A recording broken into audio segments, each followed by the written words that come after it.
Let's talk about the silence of the avoidant. Most people completely misunderstand it. When someone quiets down, when someone stops pouring out words, society has taught us to assume disinterest, rejection, or coldness. But here's the paradox for an avoidant who is deeply in love. Silence is not the absence of feeling. It's the overflow of it. It's not emptiness, it's fullness. And unless you understand this, you will miss the entire language of their heart. Think about it. The people who talk the most about love are often the ones who feel the least safe in it. They compensate with words, with performance, with exaggeration. But an avoidant doesn't play in that field. Their silence is not casual. It's sacred. It's the place where their fear and their love collide. You see, for them, saying, "I love you," out loud is like handing you the keys to the most vulnerable part of their soul. And that's terrifying. That's exposing. So what do? They retreat into silence. And if you aren't paying attention, you'll call it distance. You'll label it indifference. But here's the truth. That silence is the confession they can't articulate. Watch closely. The avoidant who doesn't love you disappears in silence. They go ghost, vanish, disconnect completely. But the avoidant who is deeply in love with you stays near, even when quiet. They don't vanish, they linger. They may not speak, but their presence becomes a steady pulse. They sit with you, they stay around you, they text just enough to remind you they're still there. Their silence is not escape, it's endurance. It's their way of saying, "I feel so much I can't even put it into words." Psychologically, this makes sense. Avoidants grow up in environments where love was unsafe or inconsistent. They learned early that expressing need led to rejection or shame. So as adults, when love shows up, their instinct is not to rush forward, but to hold back. But here's the twist. If they are silent yet they stay connected, that's the ultimate sign of trust. They are letting you sit in the most intimate part of their world. The space where they don't have to perform, don't have to prove, don't have to explain. Silence in their world is intimacy. And if you're the person on the other side, you need to recognize this for what it is. Don't misinterpret the absence of words as the absence of love. Don't fall into the trap of demanding constant verbal reassurance. If you do, you'll push them further into the very fear they're already fighting. Instead, look deeper. Notice the stillness. Notice that they are present when they could have run. Notice the eye contact that lasts just a second too long. Notice the moments where they sit in the same room as you, doing nothing, yet refusing to leave. That's not nothing. That's everything. Philosophically, silence is one of the purest forms of communication. Words are often corrupted. People lie with them, manipulate with them, hide behind them. But silence is harder to fake. Silence reveals the truth of what is. And for the avoidant, that truth is this: I love you so much that it scares me into quietness. Their silence is not void, it's density. It's the weight of everything they feel but cannot yet say. But here's where it gets even more powerful. If you can learn to sit in that silence without panicking, without pressuring, you unlock a doorway into their soul. Because the more they see that you don't demand words to prove their love, the safer they feel to eventually speak them. The silence is not permanent. It's a stage. It's the chrysalis before the butterfly emerges. And if you destroy the silence too soon, you destroy the chance for love to bloom. So the next time you're tempted to think, "He's quiet, she's distant, maybe they don't care," stop. Ask yourself, are they gone, or are they present in the silence? Because presence in silence is the secret sign they're deeply in love. It's the paradox that most people will never see because they're too busy chasing constant validation. But if you can hold that silence, if you can see it as love instead of emptiness, you will discover the deepest form of intimacy an avoidant can offer.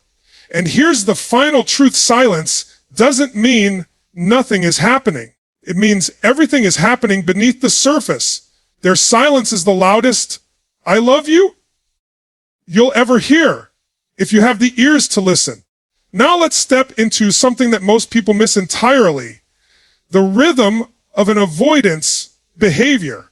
People look at their pattern of pulling back and returning as inconsistency, as if it's proof that they don't know what they want. But here's the truth. When an avoidant is deeply in love, what looks like inconsistency on the surface is actually the most consistent sign of all. They withdraw, yes. They create distance, yes. But notice what always happens next. They come back. Again and again, they circle back to you. That's not randomness. That's not coincidence. That's love expressed in their language of survival. Think about how powerful that is. Someone who fears closeness, someone whose entire nervous system screams, run, when intimacy gets too deep, still finds their way back to you. That's not inconsistency. That's gravitational pull. If you were just a casual connection, they would vanish and never return. But the fact that they orbit back to you reveals that no matter how far they go, you remain the center of their emotional universe. Psychologically, this makes perfect sense. Avoidants are wired by early experiences to protect themselves.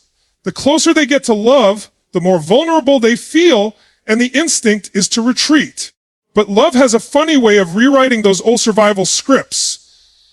Even when they retreat, something in them aches for the connection, so they return.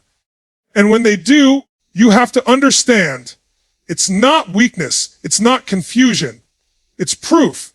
They are fighting a war between fear and desire, and every time they come back, desire is winning. This is why so many people misinterpret avoidance. They see the pull back as rejection and they panic. They assume the cycle means the person doesn't care. But if you can shift your perspective, if you can see the cycle for what it really is, you realize the withdrawal isn't the end. It's part of the process. The leaving is not permanent. It's the inhale before the exhale. And the exhale is always their return. That rhythm is love trying to break through the walls of fear. It's almost like the tides of the ocean. The water recedes, it pulls back, and if you don't understand how the ocean works, you think it's gone forever. But then it rushes back with force. That's the consistency inside the so-called inconsistency of an avoidant in love. They cannot stay away because love keeps drawing them back to the shore. Philosophically, there's a lesson here about human nature. All of us, not just avoidants, wrestle with paradox. We want closeness, but we fear losing ourselves. We crave intimacy, but we dread the risk of being hurt. For the avoidant, this paradox is magnified, written into their nervous system. But the very fact that they keep returning, despite the fear, is the evidence of love's strength. It's the sign that even their deepest wiring can't override the pull of genuine connection. And here's the challenge. When you're on the receiving end, you can either interpret their cycle as instability, or you can interpret it as commitment in disguise. If you get angry every time they pull back, if you chase, demand, and push, you actually reinforce the very fear that made them withdraw in the first place. But if you understand that their return is the proof, if you can stay grounded and steady, you create the safety they need to shorten the distance between leaving and coming back. Over time, the pull back shrink, the returns grow stronger, and the rhythm stabilizes. This requires patience, but more than that, it requires wisdom. You have to look beneath the surface, because the surface will deceive you. The surface screams, "I'm reliable," but the deeper truth whispers, devoted in a different language. You must learn to hear the whisper. Now, let's be clear, this doesn't excuse every form of inconsistency. If someone disappears completely, if they never circle back, if they leave you in a vacuum, that's not love. That's avoidance without attachment. But if they keep showing up, keep orbiting back, keep returning, even after the fear makes them step away, that is their hidden consistency. That's the way they love, quietly, secretly, stubbornly. So the next time you see an avoidant pull away, Don't rush to judgment. Ask yourself, do they always come back? Because that's the secret sign right there. Love isn't about never leaving. Love is about never being able to stay away. Let's go deeper into something that most people completely overlook. The way an avoidant shows love through subtle acts of care. Now, if you're looking for fireworks, grand gestures, and dramatic declarations, you'll miss it. Because that's not how avoidants operate. Their love doesn't explode, it leaks out in quiet, controlled streams. It's not loud, it's guarded. But if you pay attention, you'll see that these acts of care are not random. They are love in its most vulnerable disguise. Here's the paradox. Avoidants fear dependence. They fear vulnerability. They've trained themselves to keep emotions at a distance. But love has a way of breaking through the cracks in their armor. And because they don't feel safe throwing the gates wide open, they let it slip through in these hidden gestures. They'll remember your coffee order. They'll fix something that was broken without making a big deal about it. They'll check if you made it home safely, but instead of asking directly, they'll frame it as a casual comment. To anyone else, it looks small, but for an avoidant, those small acts are massive. That's them saying, I'm invested in your well-being. You matter to me. Psychologically, this is critical to understand. Avoidants grew up in environments where love wasn't expressed openly, where vulnerability wasn't safe. So as adults, they struggle to verbalize affection. But the human heart can't help but reveal itself. And since words feel dangerous, they default to action. Action becomes their language. They may not say, I care about you, but they'll do something that proves it. And in a way, that's more honest, because actions are harder to fake than words. The problem is, most people miss it. They're too busy demanding verbal confirmation. Why won't you just say it? They ask. But here's the truth. Forcing an avoidant to express love in the way you understand it only drives them deeper into their shell. What you need to do is learn to see their love in the way they express it. That's where the shift happens. Instead of waiting for the words, watch for the gestures. Notice when they prioritize your comfort, when they adjust something in their world to make space for you, when they protect you in ways they may never admit out loud. Those are the breadcrumbs of their love trail. Philosophically, there's something profound here. Love is not always about volume. It's not always about how loudly someone can proclaim it. Sometimes love is about the courage to act in the smallest ways, despite the fear of exposure. For an avoidant, those hidden gestures are a rebellion against their own walls. Every time they do something thoughtful for you, they are betraying their own defense system. That's how you know it's real. Think about it. If they didn't care, they wouldn't go out of their way. Indifference doesn't invest. Detachment doesn't serve. But when you see them showing up in these subtle ways, what you're really witnessing is a battle inside of them. Fear says, don't get too close. But love says, I can't stop myself from caring. That tension is the hallmark of an avoidant in love. And here's the challenge. You have to be the kind of person who doesn't dismiss those gestures. If you overlook them, if you brush them off as not enough, you miss the depth of what's happening. Recognize the courage it takes for them to act at all. Because for an avoidant, even those small things require vulnerability. And when you honor those gestures, when you appreciate them without demanding more, you create the safety that allows love to grow stronger. The truth is, many relationships fail because people expect love to look one way. They expect it to fit into the mold society has created, loud, obvious, overflowing with verbal affirmation. But real love doesn't always fit that mold. Sometimes love hides. Sometimes love protects itself. And sometimes the strongest love is the one that reveals itself in ways only the attuned heart can notice. So ask yourself, are you awake enough to notice? Are you present enough to catch the quiet signals? Because if you're not, you'll miss the proof that's right in front of you. Here's something that most people never stop to notice. When an avoidant is deeply in love, they can't hide their fear. They try. Oh, they try harder than anyone else. They put on that mask of composure. They act like they're in control. They pretend nothing rattles them. But love has a way of exposing every crack in the armor. And suddenly, this person who seems so self-contained, so untouchable, starts fumbling. Their body gives them away before their mind can catch up. You'll see it in the hesitation.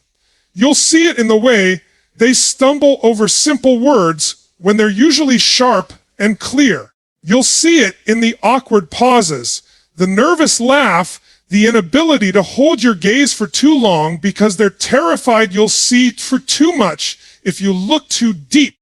That's the paradox. When an avoidant falls in love, they don't become more confident, they become more vulnerable. Their fear becomes visible, and that fear is not a weakness. It's the proof of how much you mean to them. Think about it. We don't fear losing something we don't value. We don't tremble at the thought of someone who doesn't matter. Fear only shows up when the stakes are high. For an avoidant, falling in love raises the stakes to their highest level, because for the first time, someone else holds power over their heart. And power for them has always equaled danger. Their instinct is to run, to retreat, to protect. Yet the very presence of fear reveals how much they care. If you didn't matter, there would be no fear. Indifference doesn't shake the hands. Indifference doesn't crack the voice. Fear does. And that fear is love's shadow. Psychologically, this makes sense. Avoidants are conditioned to avoid rejection by avoiding exposure. They learn early that needing someone is unsafe. So as adults, when they finally meet someone who gets under their skin, their nervous system goes into alarm mode. They may try to act calm, but their biology betrays them. The heart races. The palms sweat. The mind spins. And the reason is simple. They have finally found something they can't afford to lose. That's why they're afraid. Because you matter. Philosophically, this fear is fascinating. It shows us that love and fear are not opposites. In fact, they are twins. Fear is the evidence of love's depth. The more you love, the more you fear losing it. And for someone who has spent their life insulating themselves from that kind of vulnerability, the intensity is overwhelming. So if you see fear in an avoidant, don't dismiss it as weakness. Recognize it as the rawest proof that their heart is on the line. This is why so many people misrate avoidance. They see the fear and assume it means the person doesn't want them. They confuse hesitation with rejection. But hesitation is not rejection. It's resistance. And resistance is what happens when love collides with fear. If they didn't love you, they wouldn't resist at all. They'd simply walk away. But the fact that they stay, even while battling visible fear, means something much deeper is happening. The challenge, then, is to not mistake that fear for disinterest. If you demand that they be confident, expressive, and fearless, you'll miss the whole truth. Their fear is their confession. Their unease is the unspoken. I love you. When you see that nervousness, when you catch the cracks in their armor, what you're really witnessing is the moment their soul admits, you've gotten too close to my heart, and I don't know how to handle it. Here's where the opportunity lies. If you can respond to that fear with patience instead of pressure, with understanding instead of judgment, you create an environment where the fear begins to loosen its grip. Over time, fear transforms into safety, and safety allows love to fully express itself. But if you misinterpret the fear, if you react with criticism or demand, you reinforce their deepest wound, the belief that love is unsafe, and they retreat even further. So you must learn to see fear differently. Don't run from it. Don't resent it. Recognize it as the shadow side of love, because love without fear is cheap. It costs nothing. Real love costs vulnerability, and vulnerability always awakens fear. That's not weakness, that's humanity. Let's look at something that most people completely misunderstand when it comes to avoidance, the way they invest. Because here's the truth. Avoidants don't waste their time, their attention, or their energy on people who don't matter. They won't hand out their resources freely, and they won't give themselves away unless there is something deeply significant happening beneath the surface. So if you want to know whether an avoidant is in love with you, don't look at the words. Don't even look at the drama. Look at the investment. That's the hidden currency of their love. And I don't just mean financial investment, though that can be one form of it. I'm talking about time. I'm talking about energy. I'm talking about the attention they guard so fiercely. Avoidants are protective of themselves because closeness feels dangerous. So when they choose to spend their most valuable resources on you, that choice is not casual. It's a revelation. They are saying without words, I'm risking something for you. I'm putting something of myself on the table. Think about how powerful that is. An avoidant might not text you every hour. They might not shower you with compliments, but notice what they do. They'll carve out time in their schedule, even if it's just a sliver, to see you. They'll help you solve a problem, even if they don't announce it. They'll share pieces of their world with you, even if they do it slowly. Those investments may seem small to the untrained eye, but for an avoidant, they're monumental. Every effort is a risk. Every moment given is a piece of trust extended. Psychologically, this makes perfect sense. Avoidants are wired to conserve their emotional energy. Growing up in environments where closeness was unsafe, they learn not to give too much of themselves away. So when they break that pattern, when they start giving, they're stepping outside of their own defense system. That's not just affection, that's transformation. It means their love for you is greater than their fear of risk. And that's why their investment is the secret sign you have to look for. But here's where so many people miss it. They're expecting love to look obvious. They want the avoidant to pour out affection in the same way they give it. They want it loud, expressive, undeniable. And when it doesn't come that way, they assume it's not there. But that's the trap. Because for an avoidant, the greatest proof of love is not the words. It's the willingness to part with something they usually keep locked away. They don't invest easily, but when they do, it means everything. Philosophically, this tells us something profound about the nature of love itself.